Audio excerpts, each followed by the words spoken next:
रात का अंधकार छाया हुआ था जब मैं गुमशुदा रेलवे स्टेशन की ओर बढ़ रहा था। जंगल की चीर चिराग लौटने लगे थे और वायु में रेलगाड़ियों की विलीनता का एहसास हो रहा था।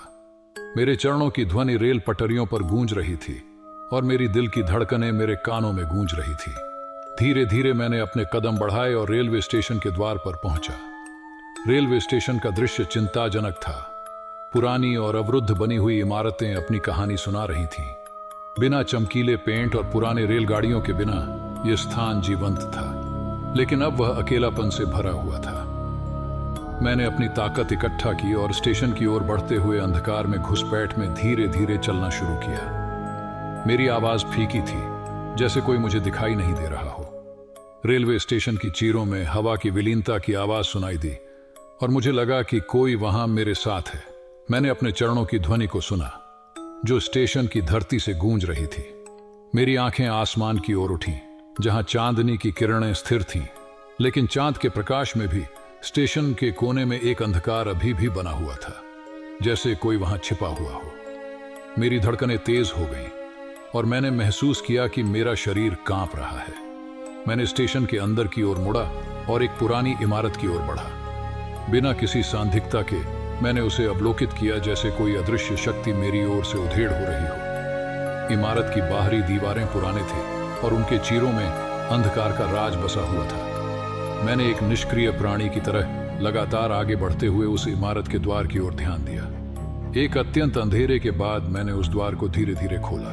अंदर का मंजर भयानक था। एक पुरानी अस्थायी बटन में एक फैली हुई छाया थी, जो अंधकार को और अधिक गहरा बना रही थी। मेरा मन डर से भर गया, लेकिन मेरी उत्सुकता भी उतनी ही तेज थी। मैंने अपने नाकाबपन को हटाया और आगे बढ़ते हुए उस अंधकार के अंदर धीरे धीरे प्रवेश किया। अंधकार ने मुझे अपने वश में कर लिया था। मैं अपनी ब्रेथ को संभालने का प्रयास कर रहा था, लेकिन मेरी दृढ़ता कमजोर हो गई थी। एक अज्ञात संवाद की भींती से मैंने स्वयं को संभालने का प्रयास किया और आगे बढ़ा। स्थानीय कथाएं इस जगह के बारे में कहती हैं कि यहां पुराने समय के एक ट्रेन के साथ कुछ अत्याधुनिक घटनाएं हुई थीं। किसी ने बताया कि रात के अंधेरे में इस स्थान पर एक विचित्र प्राणी के दर्शन होते हैं, जो लोगों को डरा देता है और उनका आत्मविश्वास हराता है। मेरे मन में उत्सुकता थी कि क्या ऐसा कुछ है जो मैं इस स्थान पर पाऊंगा। मेरी आंखों को धीरे धीरे अंधेरे से अधिक अच्छी तरह से अंधेरे की आवश्यकता होने लगी थी। मैंने एक बड़ी और विरोधी चीज को महसूस किया, जो स्थिर और बेहद भयंकर थी। वहां एक विचित्र आवाज सुनाई दी, जैसे कोई पिछले समय की गुहार में हो। मेरे दिल की धड़कनें बढ़ गईं और मैंने महसूस किया कि मेरी सांसें रुकने वाली हैं।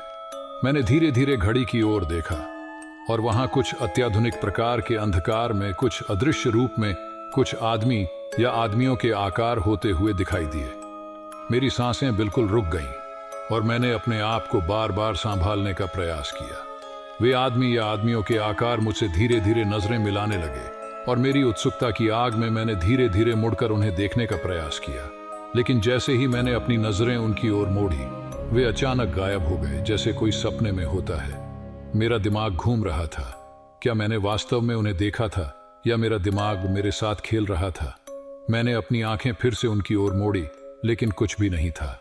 मेरी सांसें धीमी हो गईं और मैंने अपने आप को धीरे धीरे संभाला। मैं अपने विचारों में डूबा और रेलवे स्टेशन के अंधकार में मेरा प्रवेश बिना किसी अधिक घटना के आगे बढ़ा। कुछ मिनटों के बाद मैंने अंधेरे के माध्यम से रेलवे स्टेशन की बाहरी दुनिया में अपने आप को पाया। धीरे धीरे स्थिरता मेरे अंदर वापस आई और मैंने अपने आप को संभालने का प्रयास किया। रेलवे स्टेशन के बाहर चांद की किरणों के नीचे मैंने अपने आप को वापस पाया। मेरे दिल की धड़कनें अब सामान्य हो गई थी और मैंने अपनी सांसों को भरा। मैंने एक गहरे संवाद में महसूस किया, जो मुझे रेलवे स्टेशन के अंधकार में प्रवेश करने के लिए प्रेरित किया था। रात का अंधकार मेरे साथ अनजान खेल खेलने के लिए प्रेरित किया था, लेकिन अंततः मैंने विजय प्राप्त किया।